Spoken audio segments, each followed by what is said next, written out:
The holidays start here at Kroger with a variety of options to celebrate traditions old and new. You could do a classic herb-roasted turkey or spice it up and make turkey tacos. Serve up a go-to shrimp cocktail or use Simple Truth wild-caught shrimp for your first Cajun risotto. Make creamy mac and cheese or a spinach artichoke fondue from our selection of Murray's cheese. No matter how you shop, Kroger has all the freshest ingredients to embrace all your holiday traditions. Kroger, fresh for everyone. Next Saturday, Christmas comes early. Unbelievable! Welcome to this incredible scene. Bills. To the end zone! Chargers. It's a touchdown! An exclusive NFL game. That's fantastic! Live in primetime. Wow! Only on Peacock. With a Christmas gift to their fans. They're having some fun now. Bills versus Chargers. Next Saturday, 7:30 Eastern. Exclusively on Peacock. Thanks for choosing this free Anfield Index podcast. If you'd prefer to listen to this or any of our other shows without adverts, then now's the time to check out Anfield Index Pro. With AI Pro, you can supercharge your entire listening experience. You'll not only get all of our podcasts without the ads, but you'll have them far faster with our Quick Publish feature available exclusively for subscribers. AI Pro also puts you in the heart of our sound studio, with an option to listen to many of our shows live and interact with the podcasters in real time as the shows are recording. Upgrading couldn't be easier. AI Pro is available on all popular podcast platforms, and we have our own apps for Apple and Android.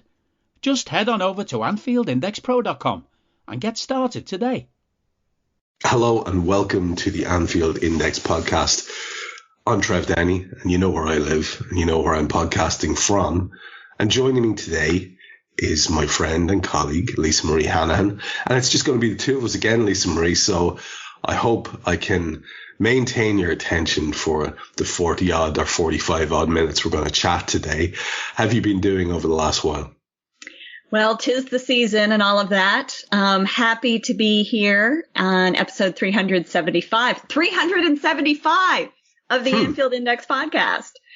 Didn't realize we had kind of a, I don't know, sort of a mile-ish stone, if you will. But no, So all the things. I was telling you a bit before the mics went live that I feel like work-wise, everybody's trying to see, cram.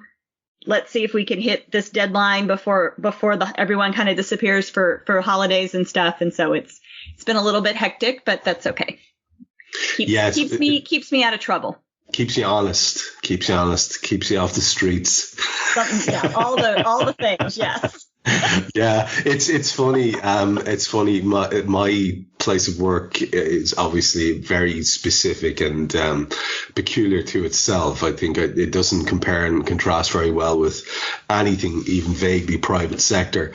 But nonetheless, you do have an accumulation of things to do as the year draws to a close. And I spent the last couple of days, kind of pretty much putting in double hours, like arriving early, working through lunch and staying afterwards to get stuff out of the way for end of year exams and all that kind of thing. And it's actually, I'll be honest, it's actually kind of nice when if you can get it done and then you're finished.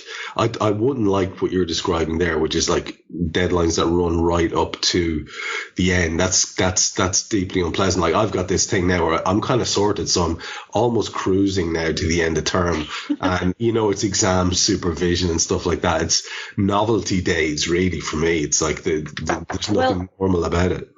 The good news is one of these. In a deadline isn't exactly the right word, but so I've got a project, I've got a facility, a hospital that I've been working at for nearly 10 years. It's been this facility master plan where we've been renovating kind of department by department, floor by floor in this place, and we are finishing the last phase of this project that we started talking about in March 2014. So they moved into the intensive care unit finally yesterday. They've been trying to do that for about a month or so now.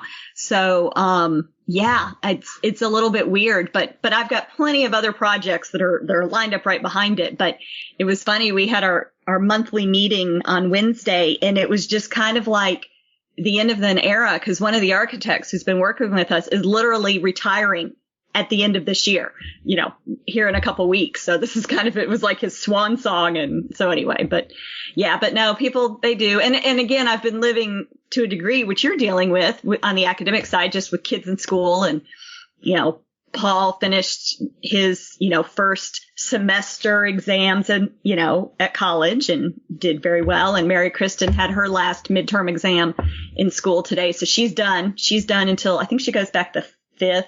Something like that, 4th or 5th. So she's off for the next couple weeks. So I've been, who has what exam when and, and all of that. So I feel like I've kind of had a little bit of a foot in both camps, if you will.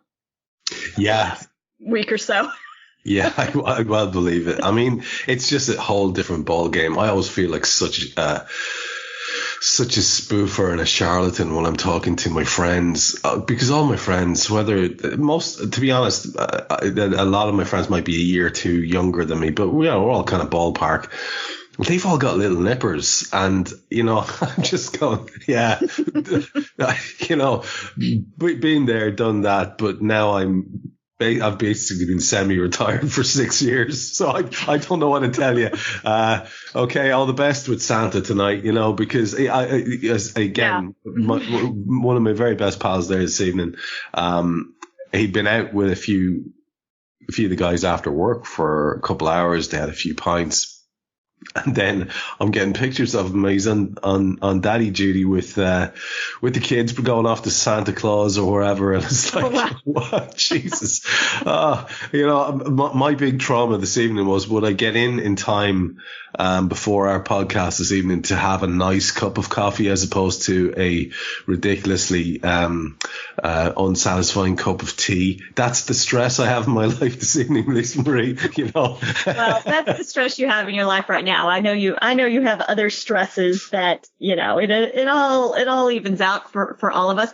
But I get what you're saying, because I'm kind of somewhere in between where you are and where your friend is. I'm kind of past the, Santa Claus, elf on the shelf, which, by the way, it was a happy day in our life when we didn't have to deal with that ridiculousness anymore. And, all of those, so I'm kind of past that, younger kids, Christmas programs, all of that stuff. But of course, the kids are still here at home and around and in those things too. So I feel like, again, I've got a foot in both camps, Yeah. You can taste the freedom, and you're not sure if you want it. It's there. I can see it. It's amazing, and when you're going through it, and like my kid, finishing up secondary school here, very young at 16. Oh wow.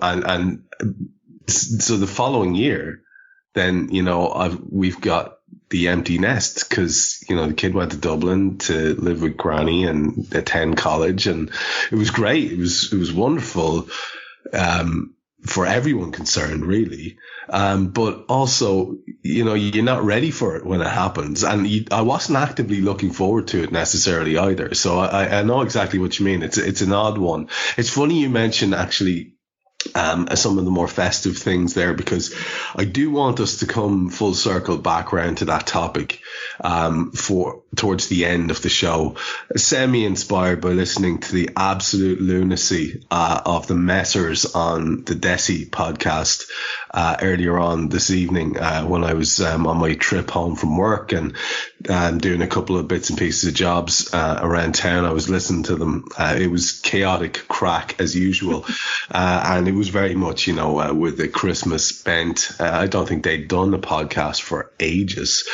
So the last one they did was about this time last year. It seems like they managed to make it around Christmas time. And yeah. I think that's very much the case. So it was good. It was good to hear them all back together again. They're they're a charming lot, and they clearly have a lot of fun at each other's expense, which I think it always makes for a good listen.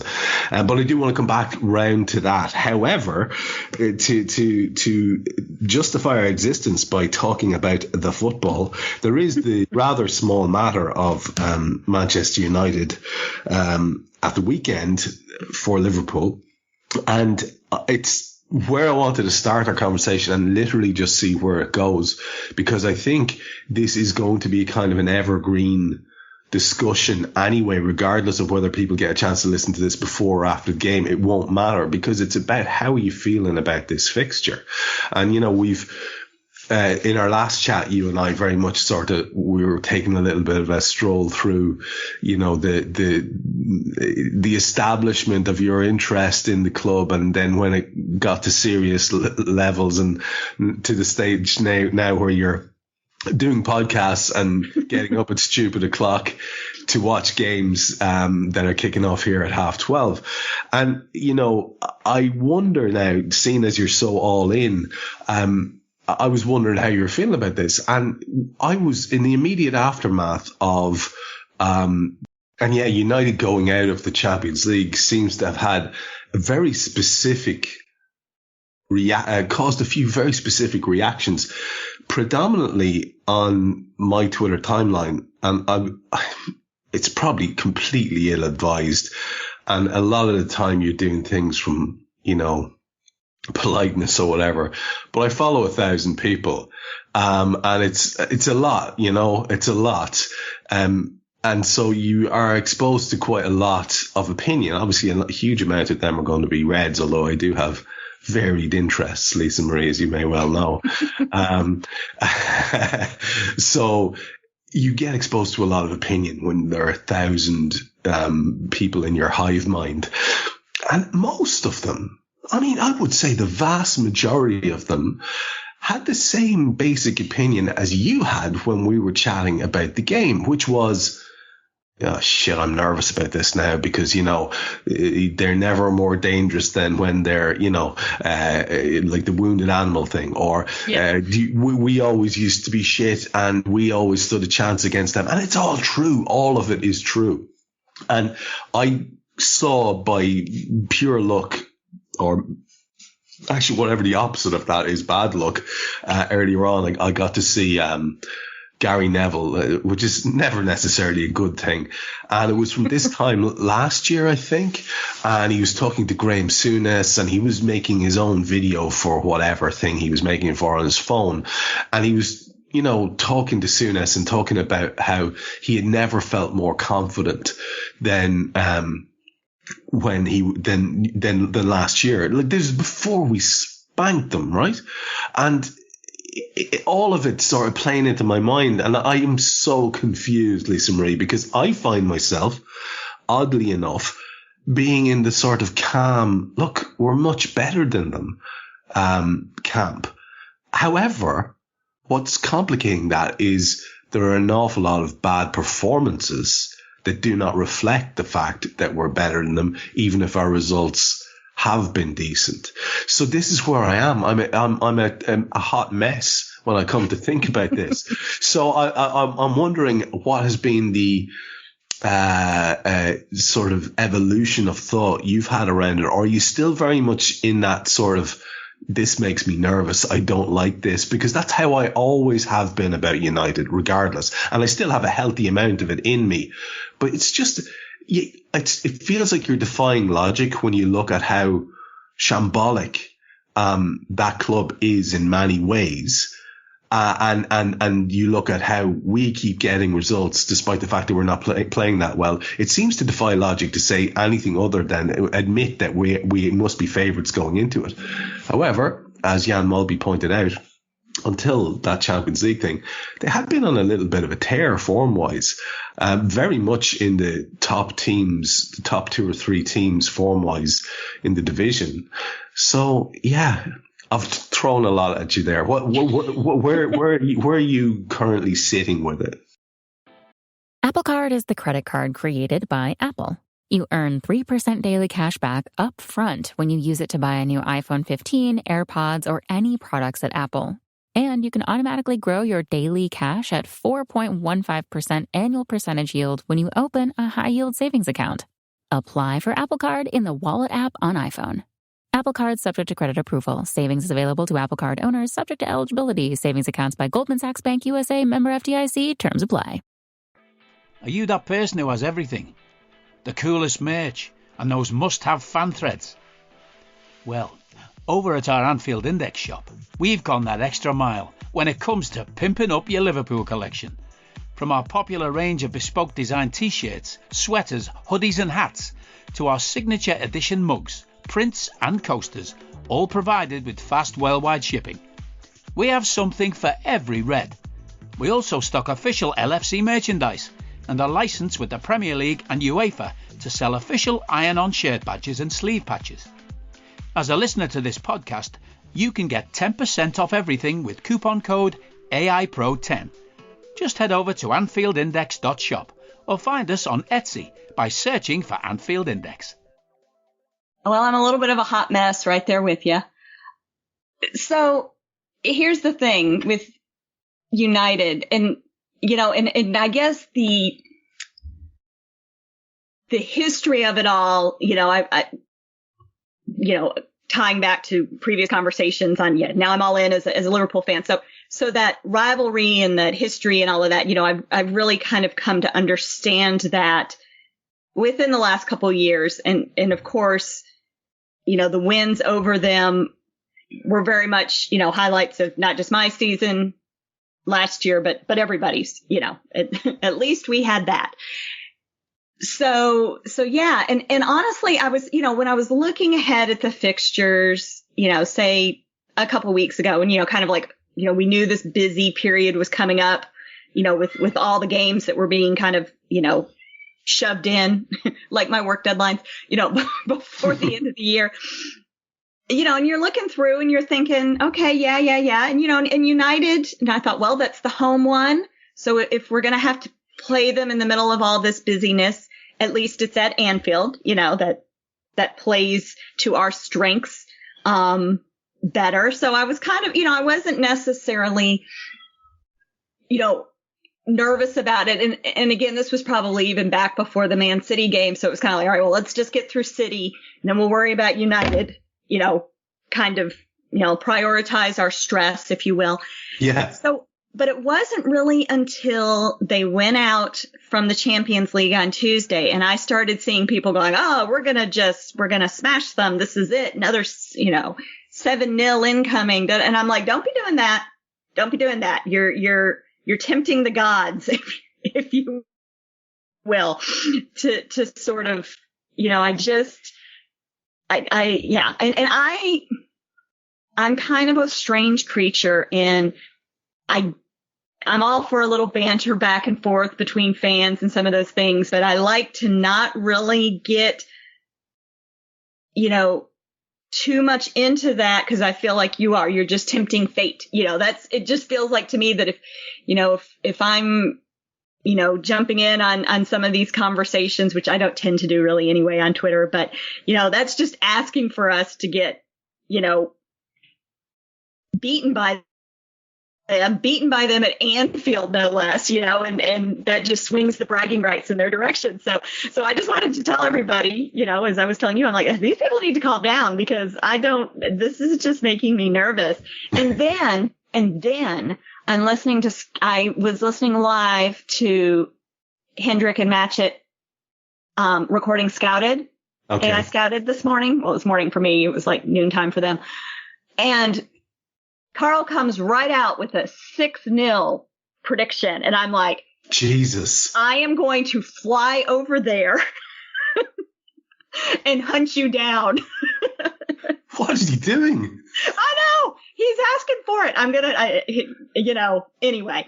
So yeah. And Hendrick was a little bit better. He wasn't I think he said 4-0, but here's one thing that I'm going to put in the plus column.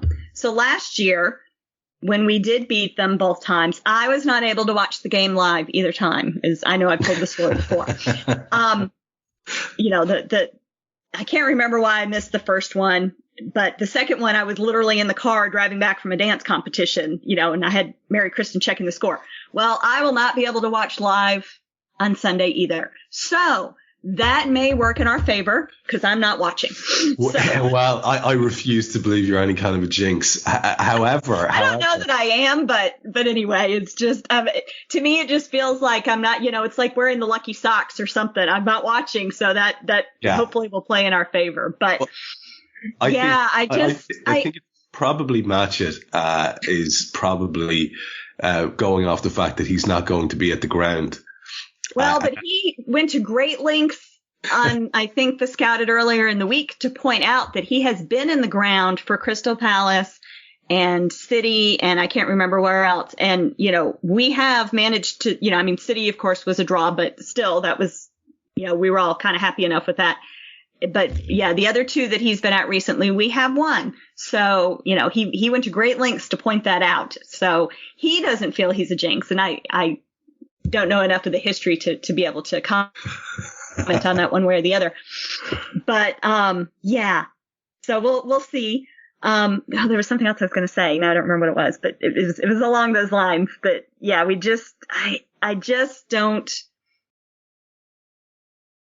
don't want to have to listen to it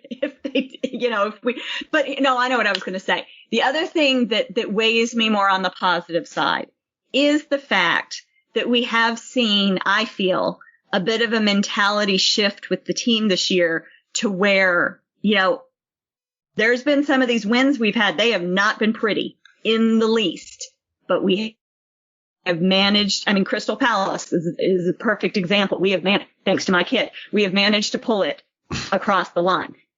So that gives me greater confidence than I might have had. That was one of the things I know we talked about. It was one of the things that was missing last year was just that, that mentality to sort of, you're one down or to be able to just drag out that goal to, to get the draw or to, the next goal to get the win. We just didn't seem to have that last season. And it feels like we're back to more of that mentality this season. So that's in the plus column, along with me not watching. But in the minus column is Carl Match's prediction.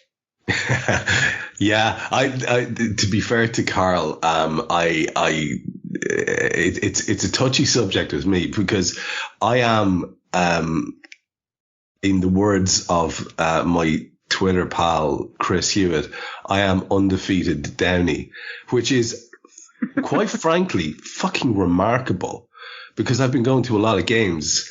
We've established that I'm as old as Methuselah. That's a lot of years. It's a lot of years to be going to Anfield, and I have not seen Liverpool lose, which is, I think, I actually don't know anyone who's of the same vintage as me who can say that. But you're not going Sunday, right? But I'm not going Sunday.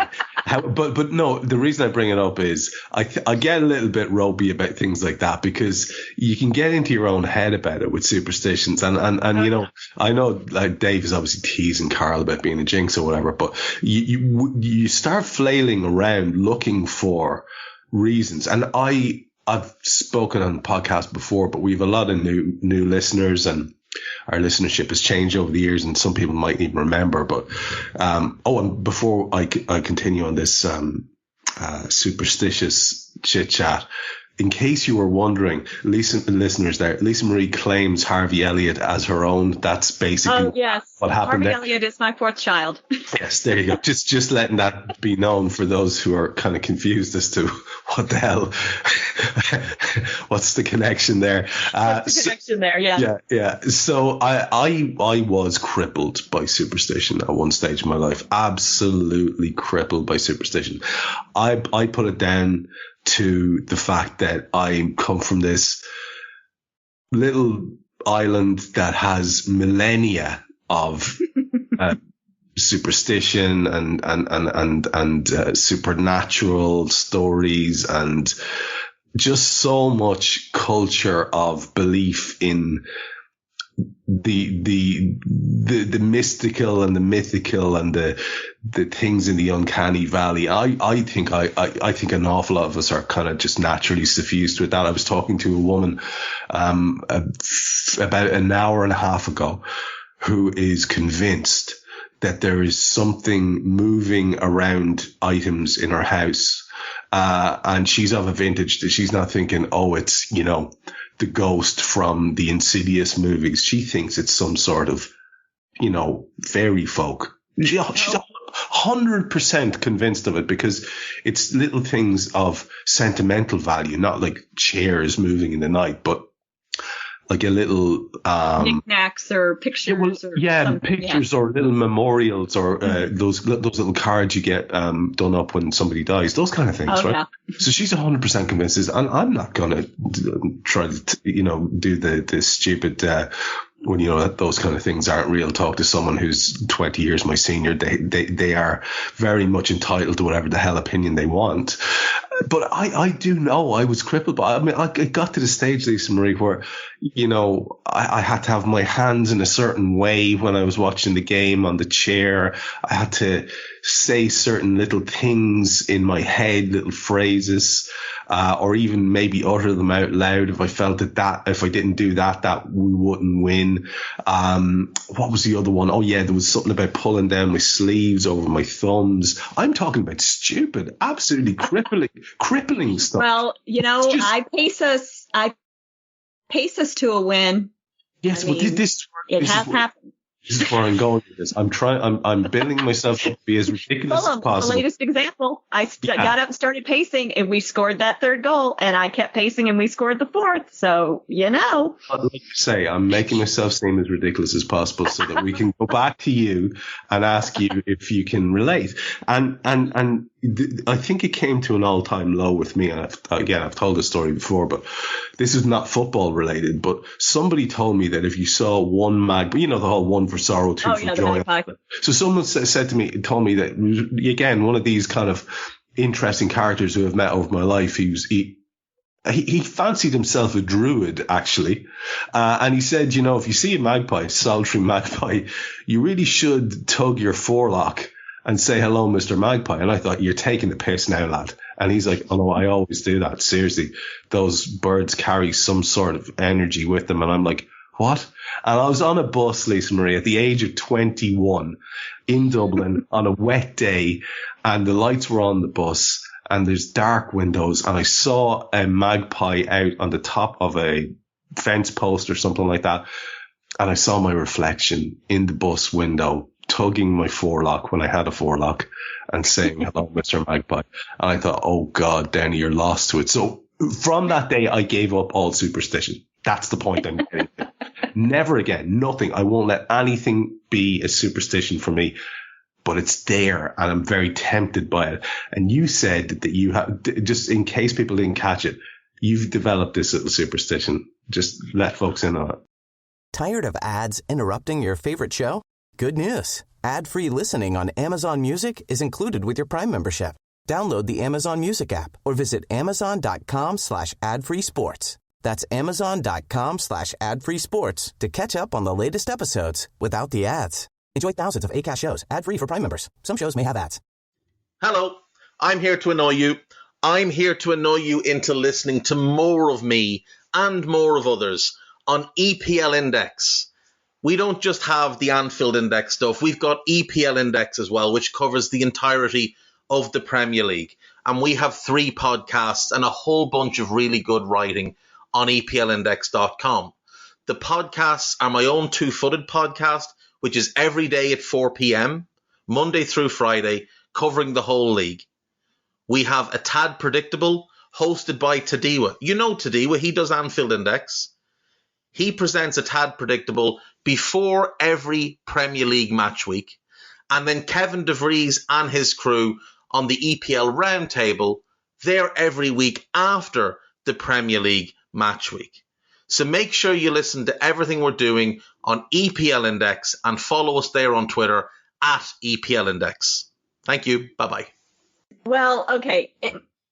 So it started a couple seasons ago, like we were getting down, let's say, the match was tied and we were at like, I don't know, 82 minutes or something.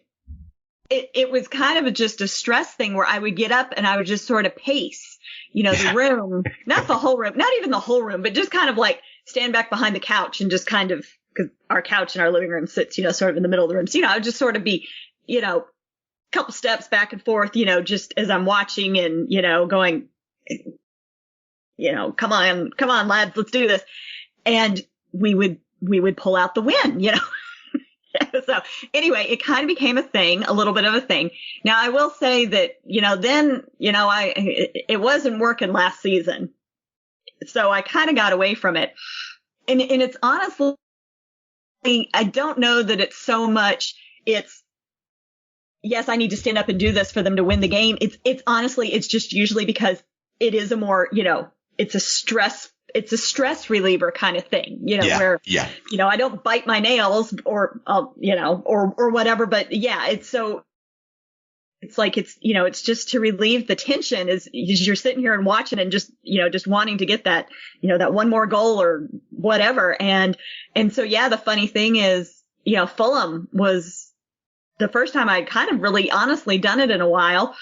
And yeah, so I did. I started pacing, and sure enough, boy, we scored that third one. Endo scored that great goal. I mean, I turned around and looked right as he did it. I'm like, oh my God, and yep, kept pacing, and we got the fourth. So yeah, but again, I won't be watching on Sunday, so they're going to have to do it without without the power of me pacing. Yes, but with the added power of the fact that in the last couple of times we won against them, you weren't watching. So it balances out, doesn't it? Exactly. The superstitions or whatever you will balance out. Yeah. It's funny you mentioned Endo there, just to tie a little knot in this conversation. I was watching the European game on Thursday night, and I was wondering if, as per the customs and traditions and superstitions in my neck of the woods here, somebody had stolen Endo in his sleep and replaced him with a changeling, because I don't know what that lad was at, but he looked like he actually looked as if he was a little bit uncoordinated or had been on the sauce or something. But mind you, he wasn't alone there. And I keep thinking, just to tie a knot in this United conversation, I keep thinking to myself, look, we're due a really good performance from a lot of lads at the same time. That'd be nice. I mean, we really are due a good performance where we play some good football, incisive stuff in the opposition area with good final balls and actually a few goals. We're due that. And then I just keep thinking, I've been saying that every week for about 6 weeks. So it's a tough one. And I'm here for everybody who talks about the irrational angst that they feel every time we play Man United, because it is a game that I had grown to detest with a passion because of all their years of superiority. Even when we would pull out these maybe against the odds wins against them, it just was never an enjoyable game to watch. But we've been so good against them in recent years, and I want to just maintain my faith. It's a thing that Jan and I have spoken about so often on our show, that last season was such an anomaly, because last season was the only season where we felt we didn't know what was going to happen. And when Jan's doing his prediction at the end, he's like, I'm not sure, because I don't know what we're going to get. Whereas for all the other years, it was, and including this season, it's just like, yeah, well, we're better than them on paper. So, that means we should win. And so you have that, not irrational, but quiet confidence. Does that make sense? Yes, it does. It does. And I've been kind of vacillating between, all of these things. Hence back to the hot mess, reference that you made, and I just jumped on top of, which, by the way, it's funny to hear you say that, because I don't know that I've ever heard you use that phrase before. That's something that gets used here in my neck of the woods quite a bit. So I don't know if my Southern is rubbing off on you again or what. You know what it is? I do have, without a doubt, a hugely eclectic bunch of phrases. And then what happens is I'll quite often twist them into their own unique Downeyan shape. But that one I just always liked because I thought it was incredibly expressive. And absolutely, I'd seen some of my young chums using it for sure. That's probably where I picked it up. It was amazing. During the week there, I did a tweet about your favorite and mine, Pep Guardiola. Yes. It was on the back of his stunningly lacking in self-awareness outburst about their status as favourites. And he was just having a big cry about how when they win the league, nobody thinks it's anything special. And if Liverpool win, everybody celebrates. And I'm like, yeah, what's your fucking point, lad? Everybody knows. Sang that tune before, hasn't he? He went back to that old standby. And the gist of what I said was just basically, I wish he could if he would just own their role as favourites, their status as favourites, or own his capacity to outspend everybody else, or some little bit of humility. And then you'd have to roll back a little bit. But, he can't seem to do it. And he's just endlessly offensive to me as a human these days, I have to say. And I think that comes across possibly a bit strong, but wow, did I got some absolute bottom feeders coming out from the underneath the rocks in the Twitter sphere. My God, there was they were butt hurt, Lisa Marie. They were just, to use another Yankee phrase there, they were absolutely just, I never saw such vitriol aimed at me. One guy started talking about, and this is what I'd love to know, because my profiler is me in a hat, and he said something about, well, fuck you, you're bald anyway, what would you know?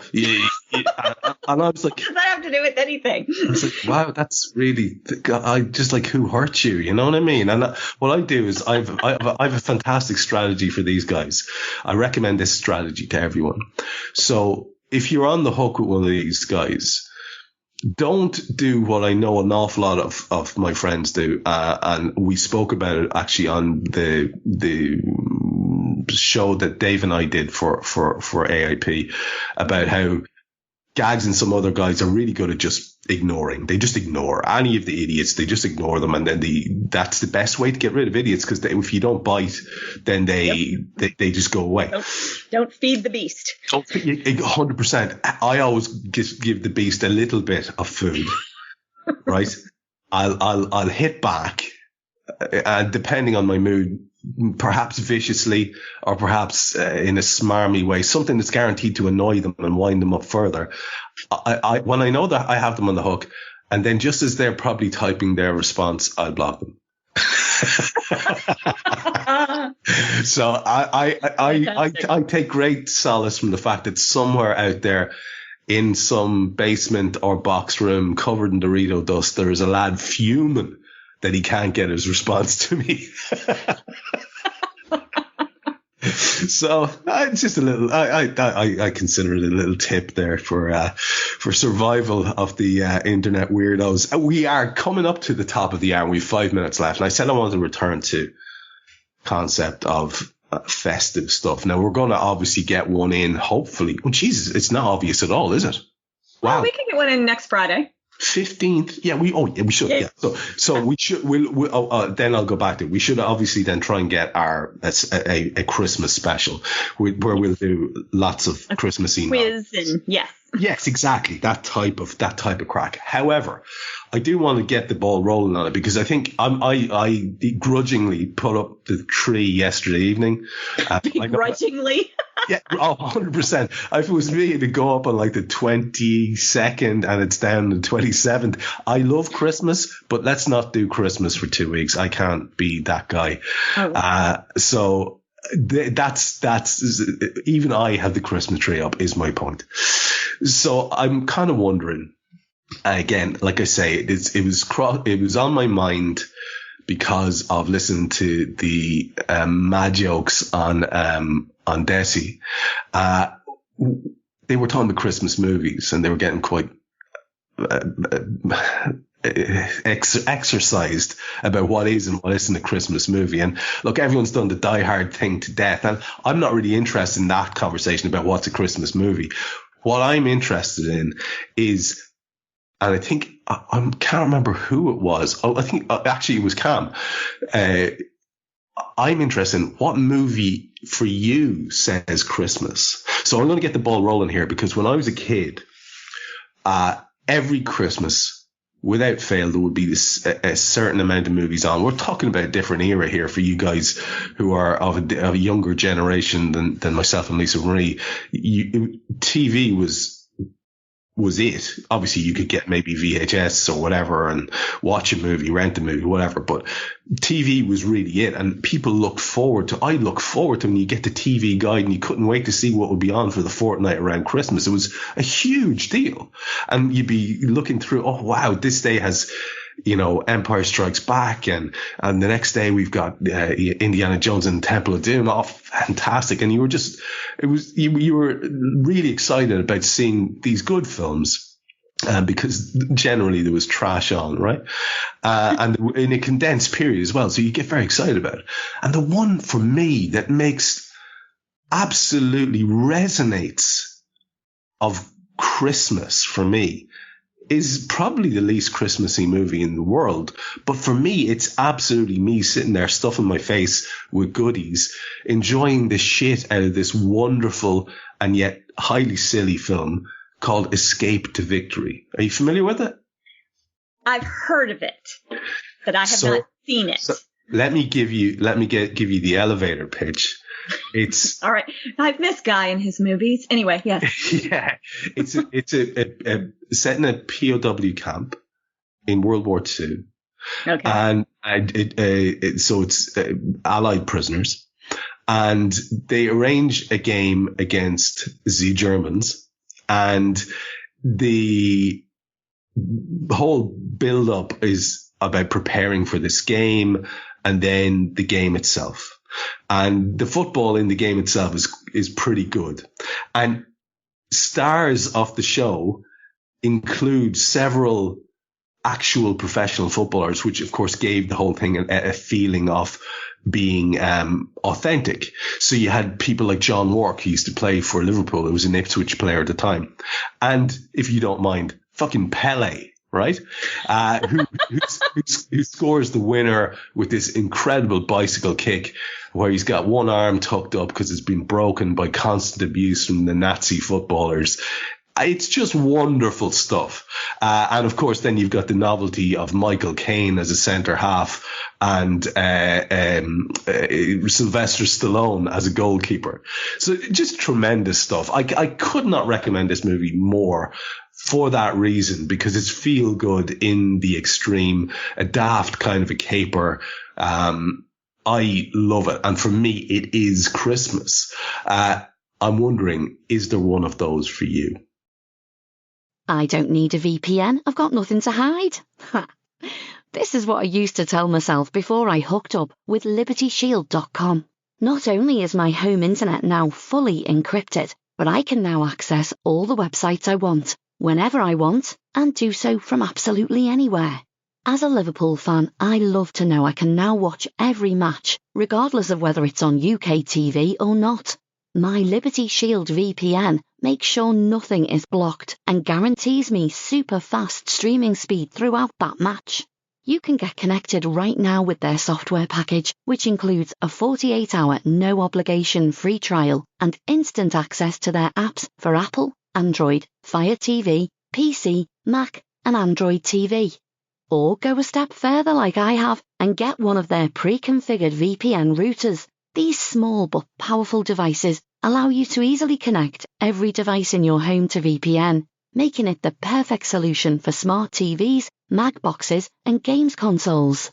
Visit LibertyShield.com today and use coupon code AIVPN25 to get 25% off at checkout. So from when I was younger, The Sound of Music would always be on. Oh, and yeah. I always loved The Sound of Music. Yeah, great shout. That's a great shout. Love it, love it. And I think it was too because it's one of my mother's favorite movies. So, we would often all kind of, I mean, her and I for certain sit down and watch it, but you know, my dad or my brothers might be kind of in or out, but yes. And I mean, you know, I got to a point where I knew all the songs and, you know, but yeah, I do. And I haven't watched it. It's been a few years since I've seen it, but yeah, so to me, that was one that it did seem like it was always on, yeah, around Christmas time, you know, and of course it's a long movie, you know, so it would be, you know, this extravaganza to, you know, once you throw in commercials and the whole bit, you know, it was a very long movie. So when I was younger, it was The Sound of Music. I think would be the one that, yes, not necessarily a holiday movie, but a movie that we would often watch during the holiday. Yeah, during the holiday season. Yes.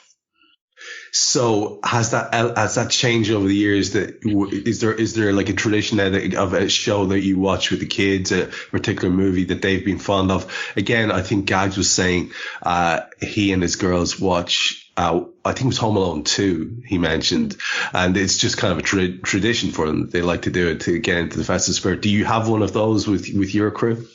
We would watch. There was a time, I think, until they kind of got. It seems like, you know, they're sort of on all the time. You know, I mean, once the streaming of movies and stuff has kind of changed some of that, but there was a period up until a couple of years ago where it seemed like we watched a lot of the Harry Potter films. During the Christmas, and again, because it was something that, you know, myself and Sean enjoyed, and the kid, all three of the kids enjoyed. You know, even my two boys can have very differing tastes when it comes to, you know, to movies that they enjoy. So Harry Potter and Star Wars were always safe bets in our house.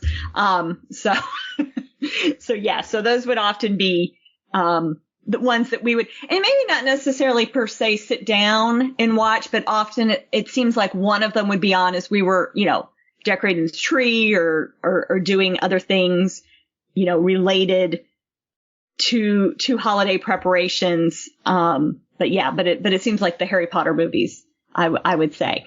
And then I know it was it last year or the year before, we were talking about Christmas movies over dinner and Elf came up. And I was like, I haven't watched that in a long time. And so we did actually kind of sit down. I don't know that it was all five of us, but I know it was me and Sean and Mary Kristen for certain, maybe one of the boys as well. But we sat down and, you know, and watched it that evening because it was on, you know, one of the 95 streaming services that we subscribe to. So yeah. That is tremendous fun, to be fair. It is. And I hadn't watched it. It had been one of those where I hadn't sat down and watched the movie from beginning to end for probably 5 or 6 years. You know, I've watched pieces of it or passed through the room when somebody else was watching it, but I had not sat down and watched it from start to finish for a while. And yeah, and you do when you can sit down and watch it from beginning to end, it's great fun. It's just a fun movie. So the last thing I have for you, and again, it sort of, I think it was included in the conversation. It was one of the periods where they were shouting at each other and Desi. So you're desperately flailing around hoping to catch what one person is saying at least. But I think there was a talk, there was mention at least at one stage about this particular type of thing. And I was going to ask you anyway about this at the end. So I may judge you based on your answer here, but you know the probably the main subscription service that everybody has had at some point is Netflix, and they specialize in these Christmas movies in inverted commas, where, you know, there are these real kind of saccharine tales of romance or mild comedy with some kind of a Christmas setting for the sake of it. There seems to be literally hundreds of them. They have a whole section where you can tune in and watch these daft sort of, like I say, throwaway soapy type Christmas movies. You may hear in my voice and from my adjectives that I can't, like, for example, you mentioned The Sound of Music, and I said it's a fantastic show because it was always on. I watched the Nazi bits. I can't be watching that. I can't be watching. You don't like musicals anyway. I can't be watching musicals, but these things. I mean, I would watch The Sound of Music back to back 7 times rather than watch any of these kind of things, because I get panicky watching those. I go, what? I've only got a certain amount of time left. I can't be doing this, you know. So that's basically where I go with these. However, I am very aware that different people have a completely different take, and they say, just turn your brain off. It's kind of harmless. So I'm wondering where you stand on those type of movies. Okay, I think a lot of those movies that are on Netflix actually come from, there's a channel over here. I don't know if it's available outside the U.S. It probably is at this point in time. It's called the Hallmark Channel. Hallmark, of course. Yeah. Okay. Yeah. And they are known for these Christmas movies. And they always, I mean, it's like all the time. It used to be initially when they started them years ago, it would be like there'd be one on every day in December, if you will, or from Thanksgiving to, Then they got to where, because they were so popular and everybody just loved them, they would do like Christmas in July, and they would show a bunch of them in July. I don't know that great pride is the right word. I have never watched a single one, but I know. Oh no, I have not. And I think around the time they became popular was probably around the time my kids were small, and, I just did not have the time to sit down and watch, these movies. But I know people, I was going to say women, but it isn't necessarily exclusively women, that they love them and they live for the Hallmark Christmas movies. And I mean, it's become a whole sort of joke over here. I mean, there are t-shirts about, Christmas means Hallmark movies and hot chocolate, or, and I have never, I've said it on more than one occasion, I think I'm probably the only female of my age in America who has not sat down and watched one of these movies. But yeah, they're infamous for being, it's essentially the same plot. And, but they're, maybe they're at a Christmas tree farm, it's the girl who moved off to, start a career in the big city, and, she's been widowed or, divorced or something, and she moves back to her hometown, and she hooks back up with her high school sweetheart who owns the Christmas tree farm, the local Christmas tree farm, whatever. Yes. Jesus Christ. My brain's hurting. That's so right. That's perfect. You know what? I knew from the minute we started having a chat with each other that we'd be friends because of this. It was all leading up to this revelation. Don't get me wrong. I like a lot of other things that would probably fall in this general genre of nostalgia, but it just so happens that I have not subscribed to this. Yeah, you see the way you said it's not exclusively women. It is exclusively women. I think it is. I don't know.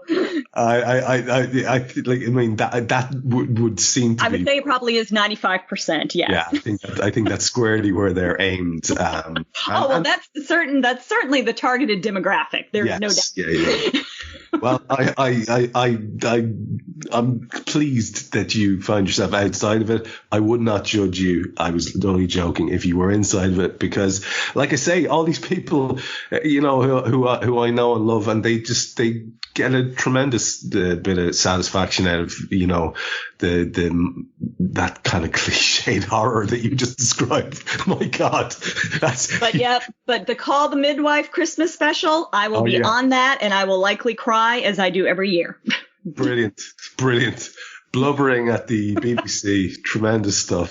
I'd say join the club, and there will be lots of lads shedding a tear at that as well, because they do it very well. I know they do it very well. I had no idea. There's at least three members of my family very, very, very, very fond of that. The extended crew were around at Christmas, and so it's a big deal. So I sat in last year for the first time.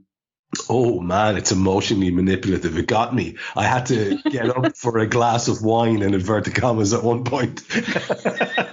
Well, and you know what? A lot of the regular episodes can be that way too. I mean, it's a very well done show. And I mean, I've watched it pretty much since it's been available over here.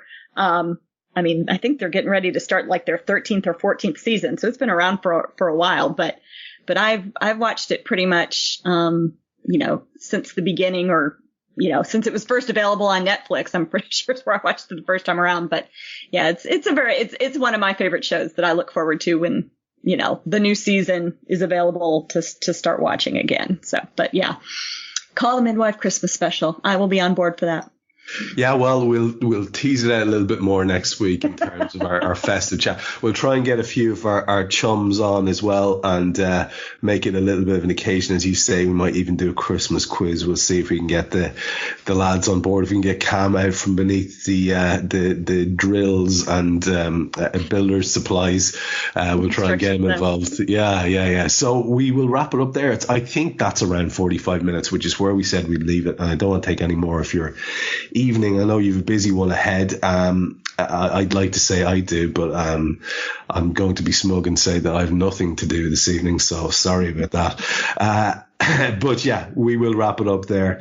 A joy as always to talk to my friend Lisa Marie Hanahan for Anfield Index, and to listen, to give you guys a chance to listen to us having a bit of a natter. It's a privilege. We do understand that, and we very much appreciate your support, all of you who listen to the channel on a regular basis. Some people have recently reached out to myself over the last couple of months and said kind of unequivocally how much they enjoy the shows. And I don't think it's necessarily because of the spectacular stuff that I or that Lisa Marie or Cam or anyone else is saying, more that they find it a nice part of their life that they can kind of connect with people. And I understand that really, really profoundly, because I have that exact same thing with people on shows that I listen to in completely different areas, history and geopolitics, the things I'm kind of obsessed with outside of the Reds. And you do kind of connect with people, and it's a lovely thing. And we understand that we're in a privileged position to be the ones that you're actually giving your ears to. So we appreciate you out there. We hope you're enjoying the build up to Christmas. Not everybody does. It's not a time that you enjoy. I hope you can distract yourself. If it is, I hope you lean into it with gusto. We will be back to have some Christmas related nonsense that I think everyone can enjoy, whether they're fans of the season or not, on our next one, which will be our seasonal special before the actual big day itself. I look forward to it.